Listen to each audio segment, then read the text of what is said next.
Greetings and welcome to the Prestige TV podcast. I'm Mallory Rubin. Joining me today, she pitched Fran Lebowitz, but Deborah wanted to go with the foot thing. It's Nora Princiotti. Hello, Mallory. Nora, we're reunited at last.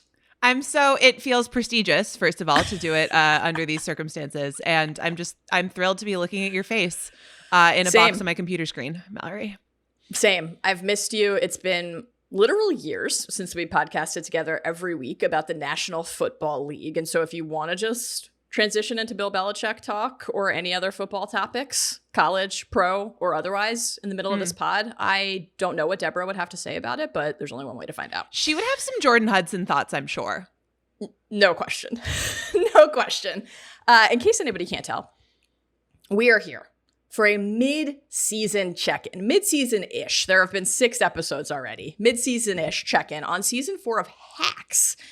Before we dive in, we're going to do a little bit of a general check-in. We're going to do some superlatives. We're going to keep it breezy. We're going to have some fun. But this is not the only thing on the Prestige TV podcast. So before we offer up the cantaloupe and the saltines, let's preview for everybody else what else is coming on the Prestige TV pod. Here we go. Loaded feed. First of all, Sean and Craig have a check-in waiting for you right now on the studio. That show has been fantastic. Watch the show, listen to the pod.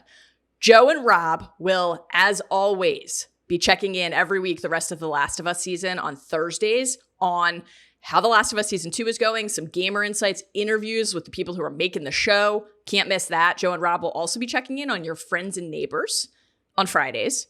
Then over the weekend, on Sundays, after the latest episode of The Rehearsal, you can hear from Jody and Charles.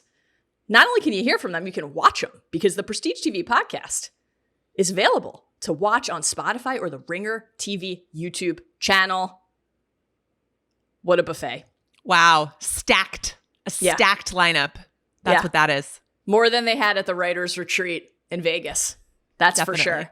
Definitely. All right, should we dive right in? Let's do it. Let's talk some hacks. Nora, we're here in season 4 and we have worked together for half a decade and we have never spoken about Hacks together. So tell me and tell everybody listening and watching, just as a little bit of a table setter here, what is your relationship to Hacks more broadly over the course of the 3.5 seasons that it's been airing? I mean, I love Hacks. It is one of my favorite shows. I look forward to it immensely. I think for me, I really watch Hacks for the one-liners. Okay. It's such an interesting show because it does combine that sort of, under an hour length situation comedy, joke for joke identity that, I watched 30 Rock for that. I was less into The Office, but I think The Office was that for a lot of people and it has that. But then it also has become this narrative, almost written like a romance show that is this will they or won't they that's developing episode to episode and season to season.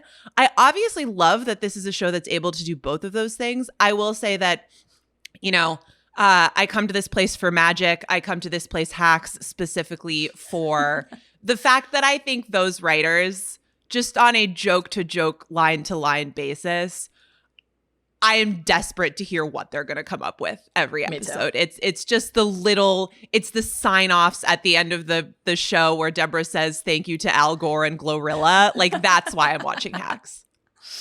I agree. The creative team behind Hacks is definitely one of the most bankably, comedically riveting creative brain trusts in Hollywood right now. And I remember earlier in the run of Hacks, it was an open question whether Hacks would continue. And I just... it's not my job to run a studio, and so I am not equipped to comment on this, but I just never understood that because there's actually such a clearly healthy beating heart of humor and chemistry.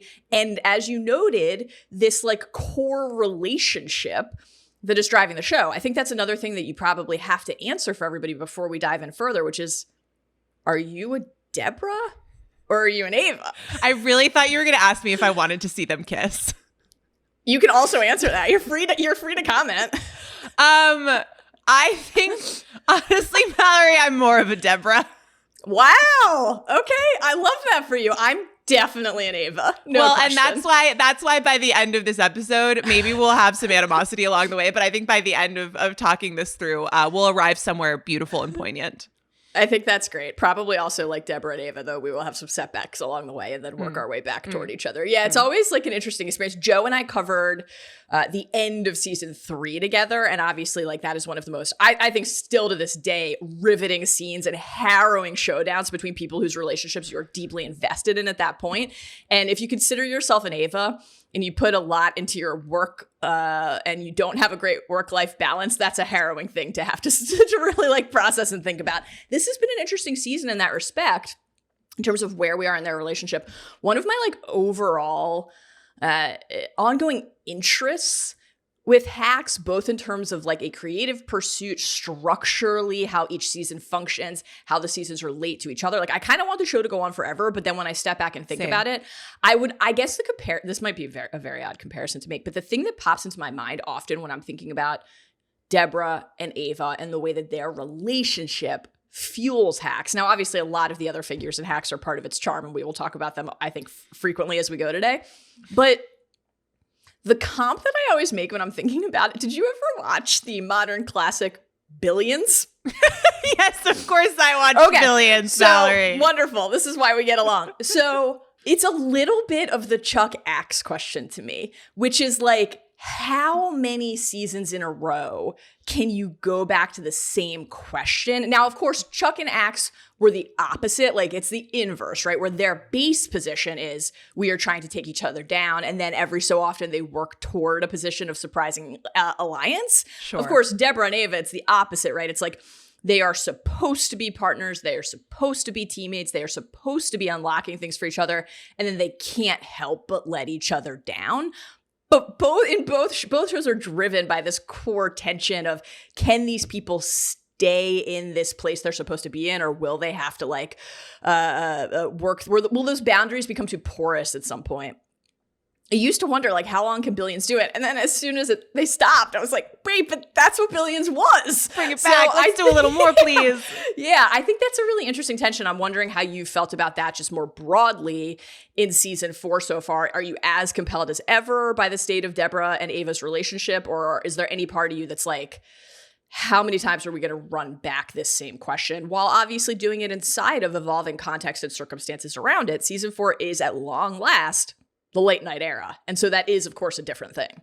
Which I think is really promising, because it is a relationship between these two people, and the pendulum is swinging between, can they get together and make something beautiful, or will they be at odds and continue to let each other down? But you also have the third angle of, is this thing that in theory they should be working towards together something that they can accomplish? They're under so much pressure from the network. They're under so much pressure to make this amazing show. And I think up to this point, we were recording this after episode 6, which I was Mrs. really Table. Mrs. Table. Incredible. Yeah. The $72 Branzino for Mrs. Table. Yeah. Now, I might be an Ava, but when she said Branzino doesn't travel and threw it into the window, I believe that everything can travel. I can't exist. I can't function in LA or any other city without believing that any comestible can travel to my home or my office. So that was where Ava lost me at last. Sorry. Well, and it's funny because I think she was a little bit of she was a Deborah in that moment. She was coming to terms with the fact that you can't always be friends. Although, Mal, I like to think that our dynamic is runs counter to that takeaway. But season 6, episode 6, I was really happy to see where it ended with a little bit of reconciliation, because I have felt that up to this point, I've been yearning for Deborah and Ava to get back together a little bit. And I've felt like they've been so at odds for the first 6 episodes that I want to see them at odds with the challenge that they're facing together.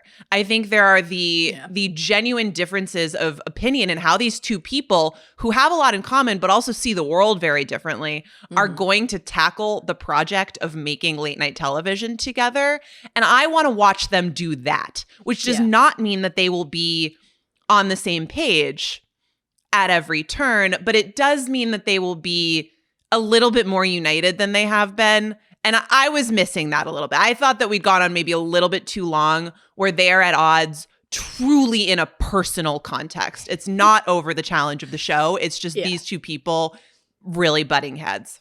Yes, savagely and viciously personal at times, which is, of course, very amusing and entertaining to watch, but also like deeply painful. I agree with you. I found the final scene of the most recent episode, as I often do inside of a Hacks experience where I'm spending most of the 30-ish minutes every week just laughing, like deeply moving. And when Deborah said, "You are my voice." I know. I was like in tears. And the moment that got me even more than that was when Deborah, who of course has gone into the ocean using the Find Me app that Ava had previously installed and then gone into the ocean after a redhead who is not Ava. Great stuff. And then has to be like wrapped up, swaddled like a baby out of a bath in warm clothing and towels while sitting holding in her front of tea with 2 hands. Great stuff. And saying to Ava, "I promise I'll make it up to you." And the moment that really broke me was when Ava said, "Don't say that. Please don't say that, because when you say that, I want to believe you, but you always let me down." Like, I think the key to any good show, ultimately, I cover a lot of genre shows, right? And I'm often like, I feel so keenly this story that this wizard or this Jedi is on is so relatable to me. It's like, I have never had the pleasure of wielding a lightsaber in space, but, you know, I've never made a late night show yet. But it's like, you know what that feels like, to have somebody in your life who is like a central driving force in everything that you do. And there's a part of you that believes that that is always the right thing to go back to. It was cool to get Ruby back into this season because that's a reminder of like the choices that Ava has made and the sacrifices that she has made and the things that she has chosen to prioritize for a person that she is going to sit there and say this to. Like, I want to believe you, but you always let me down, because every minute to this point that has been true. And it's also been true that Ava is where she is because of her hard work, but also this relationship. So like the complexity of that and finding room to explore that inside of a 30-minute comedy is, I think, awesome and part of why the show continues to be so successful. I will spoil for you as we get to our categories, our mid-season superlatives here. Our first one is favorite episode, and my pick is episode 6, is Mrs. Table. Mostly for that reason. I think like there was also a lot of other stuff. My runner-up, the other one I came closest to picking was the premiere of the season, which I also thought was like really strong, incredibly good. And I think typically because the start, the finish, and some big moment in the middle is where a Hacks episode is really rooted in that emotional connection. Those tend to be my favorite episodes in the seasons and the ones that I find a little bit more successful than the, like, I don't know, Writer's Retreat to Vegas, for example, which was not my favorite episode of the season so far. But I thought that this episode, which is where Ruby comes in and Deborah just does the most vicious thing that she could do to Ava, who has, while living at the Americana, gone in for a morning makeover to make sure that she has makeup on when seeing her ex, beauty mark and all. 2 little tiny braids. That's hilarious. 2 little tiny braids on a grown-ass woman with a big girl job. Genuinely funny. Also, she's running around this entire time. We're obviously supposed to be like laughing at her, lightly mocking her, pitying her. And I am like, I basically have this exact outfit that she is wearing. Like, I have those sneakers. So I was like extra pointed. What about the baggy basketball shorts before they go to Las Vegas? I thought that was, we haven't gotten to the best one-liner category yet, but I will say that Deborah saying while visiting at the Americana and seeing Ava coming down the escalator in the camo shirt, the baggy basketball shorts, and then the Adidas, you know you're not funny enough to dress like Adam Sandler, was just like absolutely perfect. Great stuff. There are actually a lot of people in culture right now who need to hear that exact phrase. So I'm grateful for Hacks for introducing it into the discourse. Listen, this is one of the areas of the pod where we part. We meet a fork in the road and we part. I thought that was a great look. Honestly. Utterly aspirational. I loved everything about it. This is where I want to be in my life. I don't like down escalators. Let me say this. I don't like down escalators. In fact, I have a fear Mallory, of down escalators. I learn something new about you every time we speak. I don't like down escalators. Talk to the Ringerverse crew about this. Sometimes when we go to screenings together for Ringerverse movies, Jomi will very kindly offer me his arm as we go on a down escalator because he knows they terrify me. Very beautiful. Sweet. Take the down escalator aside. Emerging from the Americana, dressed like Adam Sandler, and then saying that I have my coffee that I got from the Barnes & Noble Cafe. That's living. That's living, and you won't talk me out of it. I'm sorry. What was your favorite episode? Was yours also Episode 6, or did you have another that stood out most to you? Well, so I knew that we would talk about episode 6 because I do think, and I'll make clear, I think there are moments where this season has felt a little scattered to me. Yes, I agree. In the sense that they're doing a lot of things at the same time, right? Like we have this whole narrative arc. We're also going through the process of getting the late night era started. Yeah. Ava's in a throuple. Like we're doing a lot of things at the same time. And I think sometimes, you know, the throuple will be coming up in another one of my categories. Okay, fabulous. I would expect nothing less. And sometimes I'm waiting for, I felt like I've been waiting for the season to hit its stride and sort of to decide this is the thing that we want to do. And season 6 was the episode that I felt got the train on the tracks as far as making that happen. And so therefore I do think that it's been the strongest. I agree with what you said about the premiere being really special. Even just the opening scenes where it's the two of them and they are fighting. Like, very intense. What a We're So Back moment for this show. Yeah. The episode that I do want to invoke, which we're already sort of talking about, is episode 4, I Love LA. Yeah. Because I did feel like I needed your take on that episode as an Angelino. Because I did think that was one episode where some of the detours, like Deborah at the gay bar dancing in the cage and then getting knocked out, the detours worked instead of making me feel like, okay, this is sort of funny, but I don't really know why we're spending time with Jimmy Kimmel and Kristen Bell instead of like the characters that I know and love who are a recurring part of this show. So I thought that for a mid episode was my favorite. Yeah. Yeah. That was that was a fun one. I liked that one a lot. I think part of the reason that I picked episode 6 is what you said. I agree with. Like, it feels like that's where the season has fully settled into what it wants to be doing. I loved the start of the season, then I think we dipped a little bit, and then like episode 6 felt like, okay, here we are, we're going. And I think it also had the right balance for me, like the sprinkling of various vignettes with Deborah and the late night social media kid. It's like lip the combo. Jake Shane Iconic. Jump scare. Is Jake Shane a part of your life or your content diet? Do you know who that is, Mallory? I do know who that is. Yeah. Okay. I do know who that is. I hope that's not an insulting question. I was so not expecting that. And when he says you're going to pretend to catch a bag of Fritos from Mariska Hargitay, like I lost it.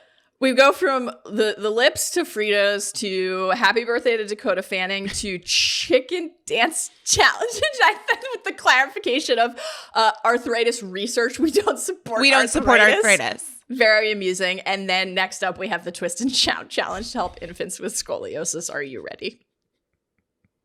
So good. Astonishing stuff. Astonishing stuff across that episode. And yeah, this is, like you said, also the episode where Ava, who has spent all season, one of the things that I did like about episode 3 was Ava really like positioning herself as, you know, the man of the people, right? I'm the boss who's also the friend, and thinks that she's the one kind of saving the team from Deborah, but then is constantly the one putting everybody on the spot to be like, you don't want to do this, right?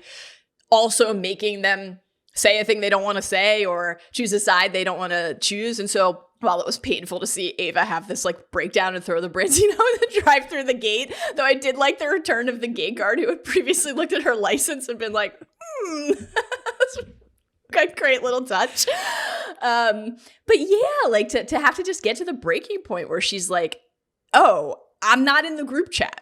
I'm not your friend. And like, you don't want me to be was very fun. Was very fun. I liked that as well.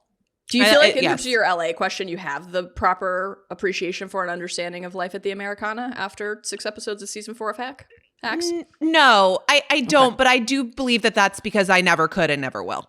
Have you been to Din Tai Fung on any of your trips to Los Angeles? Previously at the Americana, now at the Galleria, the other mall that is like 15 paces away from the Americana. Are you familiar with this entire part of LA? Do you follow the Americana at Brand Memes Instagram, which is definitely the best Instagram? Oh, okay. Justin and Donnie, one of us has to remember at the end of this to send Nora the Instagram. You'll understand everything you need to know about life in LA. Can you put this in New York City terms for me? Because I've been to Din Tai Fung, but I've never been to Din Tai Fung in LA. I've been to Din Tai Fung in like Palo Alto and in New York City. Can I put it in New York terms? No, it's such. It doesn't exist. LA It's so thing. okay, yeah. This is why, like, I respect. It's a that part of LA thing. I respect your culture. I know that I cannot be a part of it. Okay, fair enough. Nora, let's get to our next category, which is best scene, and I am picking a scene from your favorite episode, which is how I will engage with you on episode 4. But why don't you tell us first what your favorite scene of the season so far is? So I'm giving up another one of my later answers. Okay. But can I tell you that right now in my life, there is no one in culture or entertainment who I'm more charmed by than Robbie Hoffman. Okay. And Robbie's, I would say, like just truly, like, across the board, there's just no one who I think is funnier or doing a better, admittedly somewhat niche job as being a very funny person in public life. And so Robbie as Randy, getting hired at Schaefer and Lusac or Lusac and Schaefer to be determined the order. Yes, and right. They haven't decided yet. Yeah. Suggesting that they sign Sandra Bullock because she just saw Speed, the first movie she's ever seen. Yeah. I miss Kayla and Jimmy a little bit. I feel like they're getting a little underused because there's so much going on. And I think because of that, the fact that in that extended scene, the 2 of them and the 3 of them, and imagine thinking that you have this duo that is perfect together. Like Kayla and Jimmy have such magic together. They're and to the best. find a third person that you can introduce to that dynamic and have it work as successfully as Robbie Hoffman joining that tribe. I was so thrilled. I've rewatched that scene like 6 times and it is funnier every single time. I agree. I think the introduction of Randy the assistant is one of the true genius strokes of the season so far. This is a relief to me because this was not the category where I was going to talk about Randy, but we have one of our categories today is most amusing new character, and I was really torn between 2 picks, and now this is a way to talk about Randy and then pick my other character there. So that's just great news for me. That's all podcasting, baby. Yes, there you go. Teamwork. It's not a riff killer. It's great. Hard to pick the best moment from Randy's incorporation into Jimmy and Kayla's lives, but if I had to pick one, oh man, it's hard. It's okay. I'm gonna pick 2.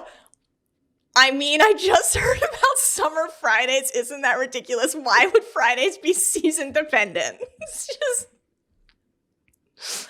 astonishing and incredible. And then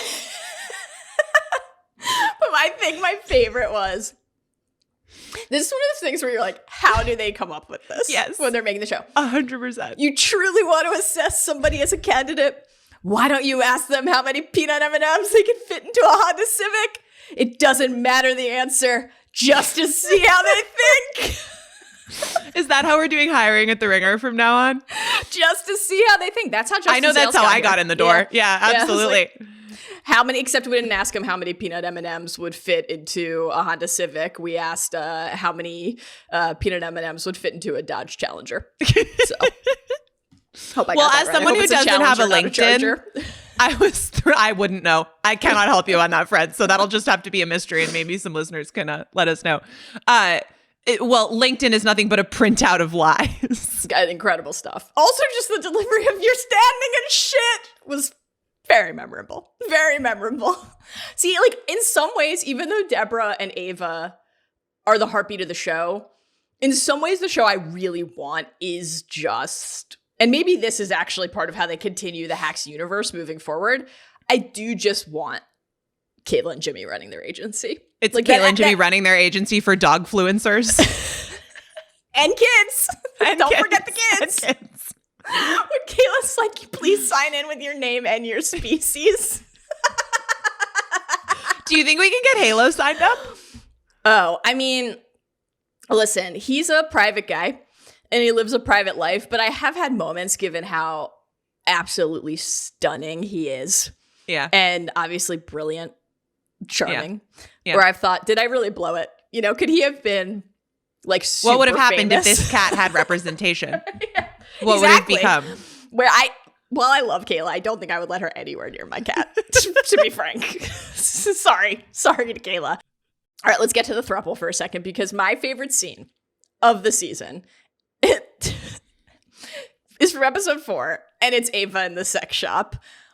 I was in tears. I was laughing so hard watching it. It was incredible. There's a lot of, like, first of all, amusing moments, the interplay between Ava and this cashier at the sex shop, but a lot of also physical comedy, like the way that it's like swinging the dildo, incredible. But of course, because the throuple ends up being kind of a key part of the next 3 episodes at Ava's plotlines at this point, watching, like, especially in a rewatch now, watching their faces, watching Dev and Emily's faces in the background when Ava first walks in, and it's like she's running into a sex shop because her car's about to be towed, and so she needs a receipt.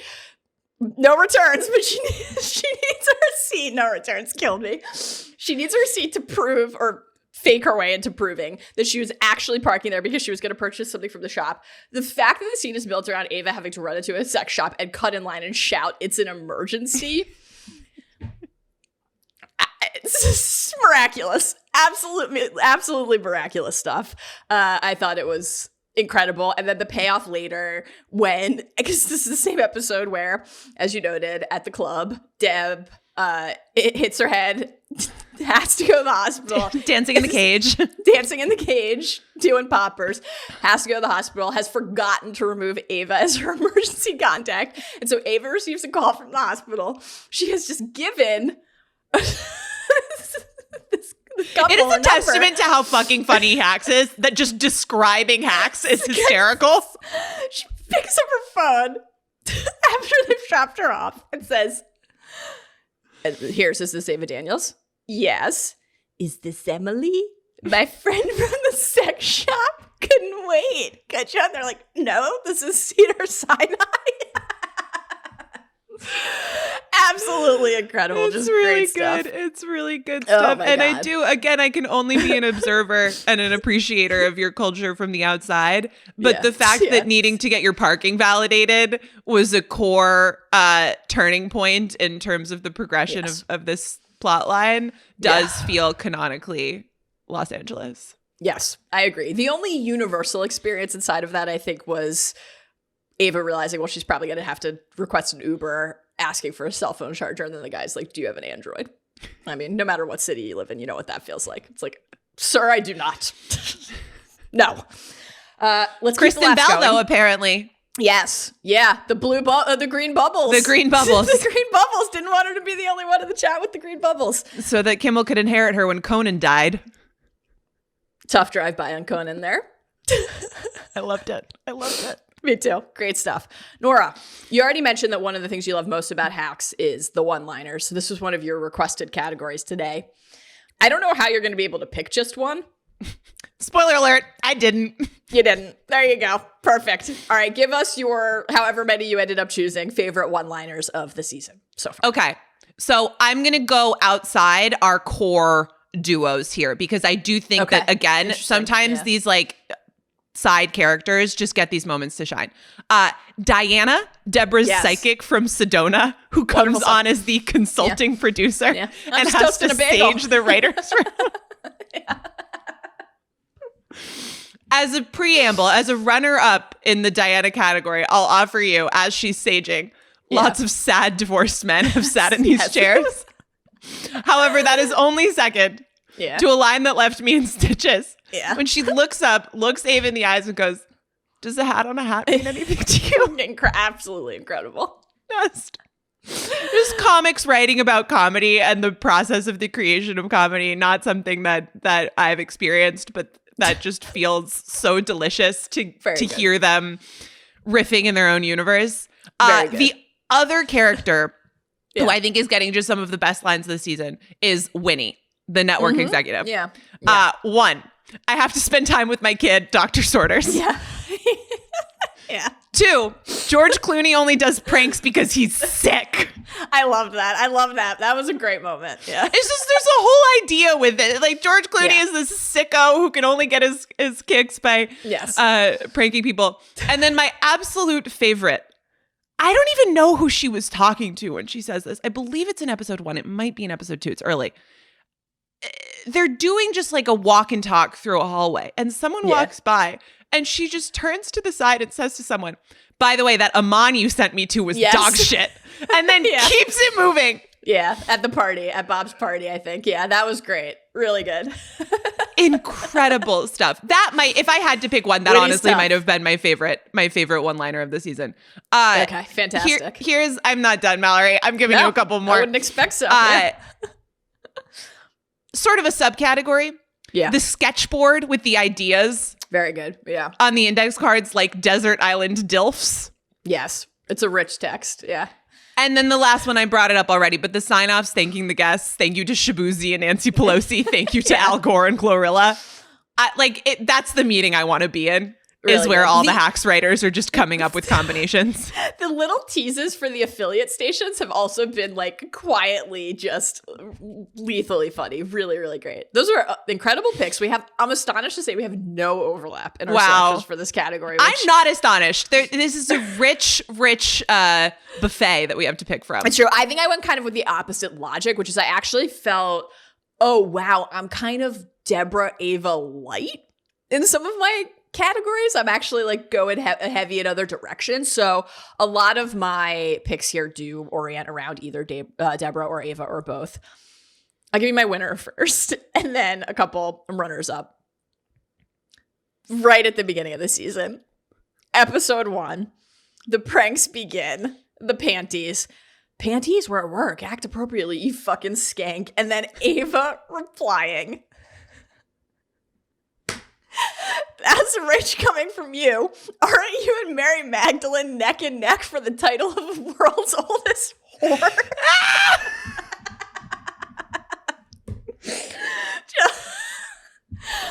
It's so unbelievable. good. Unbelievable. That was my favorite. I loved also in episode 1 in the HR training scene for the entire staff when Deborah and Ava are just pinging questions about each other to Stacey.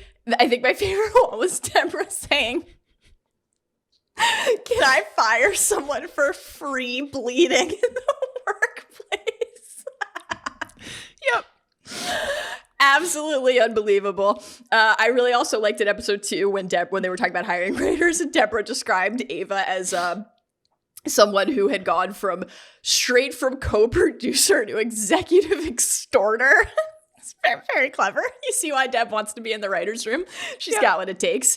But on the discussion of hiring writers, the clear winner in that stretch of the story is Deborah saying to Ava, stay in your lane, which I believe is the drive-through lane at Del Taco. And I have to admire Ava for replying, nice try, I'm a Jack-in-the-Box girl. It's what fortitude. And then I do want to shout out Damien here because I really loved, I will say we spent more time on bear urine than I was anticipating this season. But far more time. But at the very beginning of our coyote stifling bear urine journey, when Deborah first said I need bear urine, I did love when Damien replied, still or sparkling. Sparkling. Great. It's great. Even just the little moments when he'll come through a door and say, I've learned that it needs to only be from male bears. Like just as a little thing that they're threading in and out is so funny to me. Had to run to U-Haul. They wouldn't let him, TVA wouldn't let him get on the plane with that much bear urine. I think the last thing I'll shout out is just Ava calling Deborah a bitch. Yes, thank you. I was going to shoehorn it in if you didn't bring it up. We couldn't do the pod without that. Wonderful stuff. Oh, God. Amusing. Okay, speaking of amusing, who is your pick for most amusing new central character this season? I guess you're not, or are you? Are you going right back to I'm going right back to the Randy okay. well. How could you not, honestly? How could I not? It again, just the fact that we can introduce a third into the Kayla Jimmy office dynamic and have it be so funny and so seamless is absolutely fabulous to me. Great pick. As I noted, I was basically in a coin flip tie, so we've now properly honored Randy, and I'm relieved and thrilled. I will now give some time, as we should and as we must, to Stacey, the HR rep, who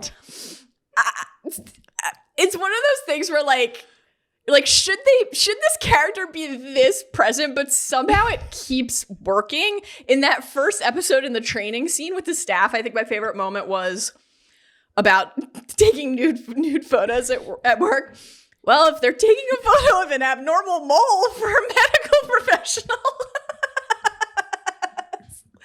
Incredible. And then Deborah says something like she's got freckles all over the place and she doesn't do a thing about it. Exactly. Great stuff.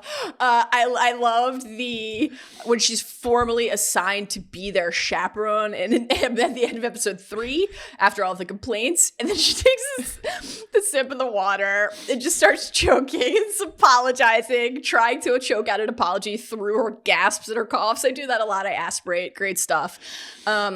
But obviously the best Stacey moment of the season so far is insisting that they continue their argument in the bathroom because she has to pee, and then abashedly asking them to please leave because she has to take a shit. Change of plans. Do you guys actually mind stepping out? So Remember good. your tools. Compassion, not condensation. Just unbelievable. Unbelievable. The other one that is my favorite, even maybe beyond the bathroom scene, is just the reveal that they have $4,000 in the microaggression jar. Yeah, she doesn't feel comfortable carrying it around. Also, her absolute rage after the trip and the fall and the injury that Ava cannot remember the Peabody submission deadline. Great little touch. It's really Great good. little touch. It's really good. Nora, many times today already, you have mentioned Kimmel and Bell. They're not the only cameos this season. We have had many. Carol Burnett has been here. Randy Newman has been here. Rosie O'Donnell has been here, et cetera, et cetera, et cetera. Do you have a pick for most memorable cameo of the season to date? And it can be for good or bad reasons. So I've said that the Jake Shane pop-up in episode 6 really did get me, and that got me in a good way. Prior to that, do we think that's going to be a cameo though? I feel like he's like gonna. I feel like you that's think a he's here to recurring stay? role. Yeah, maybe not, but I kind of think so. I will say that in episode 5, when there was a real glut of the cameos, I found myself going a little bit like, why are we doing this? Mm-hmm. There are so many wonderful characters, including some, I mean, since that scene where Randy joins Jimmy and Kayla, we've basically not seen Randy. And I would love to see more of Randy. Not I think I've made that incredibly clear. I agree. I'm with you. And so even though I felt that some of the individual lines were very funny, I was a little bit like, I don't really need this thing about Kristen Bell. I would like to spend time with my Hacks friends. Fair. Fair. Totally fair. I am going to pick Kristen Bell and Jimmy Kimmel as my favorite or most memorable this season, but here's why. I agree with your overall point. I think the reason that one feels more effective to me than just like I'm popping up for half a line or half a scene, and it is like, okay, this is a late night show in LA. Famous people would be in their lives. Let's cram as many as we can into a season. This one built. Right. So it's like they're connected to each other, and that it was centrally connected to like the thrust of that episode, which is the idea that, show's going okay. Show's going well. One note, women hate Deborah. It's like, how do we fix that? And going after Kristen Bell at Cookbook, another very LA sequence, and then Kimmel cornering Deborah. Hold on. That's a real grocery store? That was like an idea that they weren't trying to do Erewhon without having to pay Erewhon. That's a real place. This is a real place. Okay. Yeah. I have no doubt we will be at Erewhon soon. Okay. Okay. I'm just glad to know that. Yes. And I think my favorite exchange inside of that was Tuesday, I'm speaking at the UN. Are they flexible? Wonderful stuff. But I did think that Kimmel showing up and mentioning like the work that he'd put in, the switch to Samsung so she wouldn't be the only one in the chats with the green bubbles. But the best part, of course, was I wore a K Bell brand organic diaper on a billboard. You think I did that because I'm proud of my body? No, I did it for bookings. Lovely stuff. Lovely stuff. But at the end of the day, your core contention, which is we need more time for Randy and we need more time for Kayla and Jimmy, is not one that I will dispute or challenge because I agree. And that brings us to our final category today, which is favorite duo. And with respect to Deborah and Ava, they can eat shit because it is time to talk about Kayla and Jimmy. My pick this season and every season for favorite duo. And I think genuinely one of the most effective pairings in television right now. They are just incredible together. I'm just gonna run through very quickly, rapid fire here, some of my favorite exchanges of theirs of the season so far. I agree with you, we have not gotten enough of them.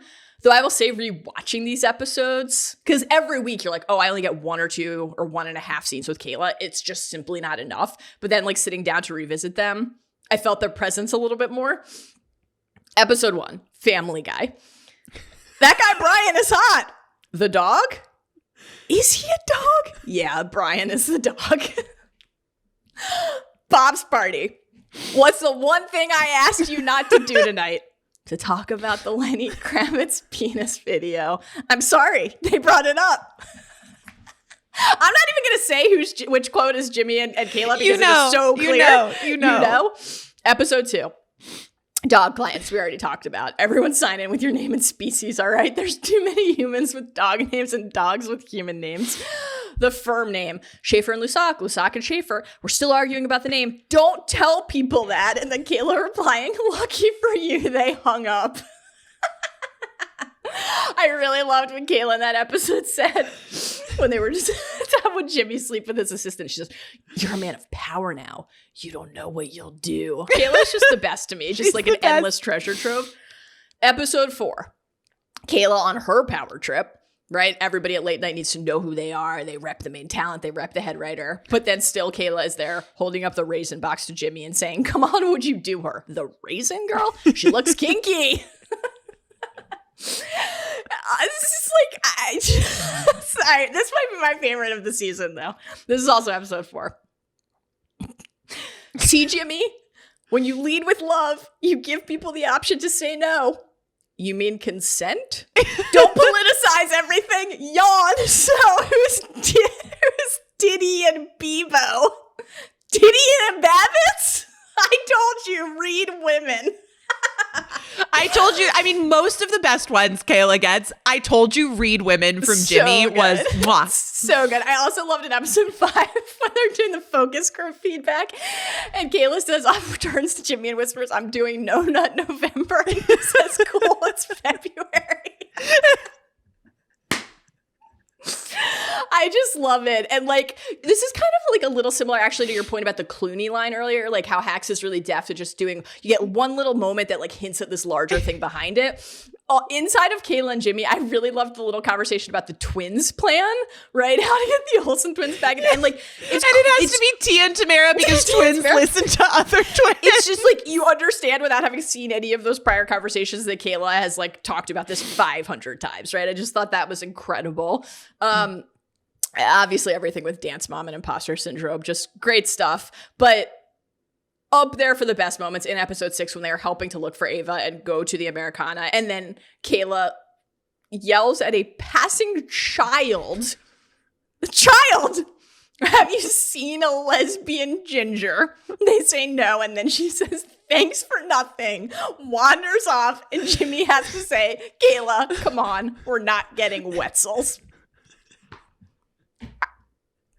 We're lucky to be alive to watch these two together on TV. We really are so blessed. The blessings are so many. I also love when she's helping Ava find an apartment and Ava says, well, I'm going to rent. And she goes, oof, I didn't know people were still doing that. Incredible stuff. Yeah. Incredible stuff. Love it. They're my favorite duo as well. I mean, there could be no other. No, I mean, they're the best. They're just an absolute brilliant pairing. And I would watch a spinoff. I will say it one more time about their agency. Think of how much Randy we would get if we got the spinoff. And to Do you your think point, they should go with Schaefer and Lusac or Lusac and Schaefer, though? You have to, I think they should just keep letting it go back and forth. And I do love the detail where they have both of them in both orders up on the wall. So every time Randy is answering a phone or Kayla is sitting behind that desk, you just see both of it. Brilliant. To your point, I do think that while I stand by my opinion that I would like to spend a little bit more time with them this season, the limit does not exist for how much of them we could get, and I would still want more. So I think that leaves no other choice but the spinoff. I agree. All right, we solved it. Maybe we are ready to run a studio. I think we could do it. I could book Dance Mom. You definitely could book. You and Jody would have done a We're Obsessed segment on Dance Mom. Dance Mom. No question. No question. Yeah. Still could. You guys have your finger on the pulse. Still could. All right, Nora, we did it. We checked in on the first 6 episodes of Hacks. There are only 4 episodes left, and I believe the next 2 air at the same time, which means there are only like a few weeks left. So I hope to be able to discuss the end of the season with you again. Check in once more before we say goodbye to Jimmy and Kayla for another off season. And I hope that they and Ava and Ava's various wide leg pants and Adidas Specials remain in our lives for a long time to come. It was wonderful to see you today. You are my voice now. So. You are mine. You are mine. I promise not to let you down.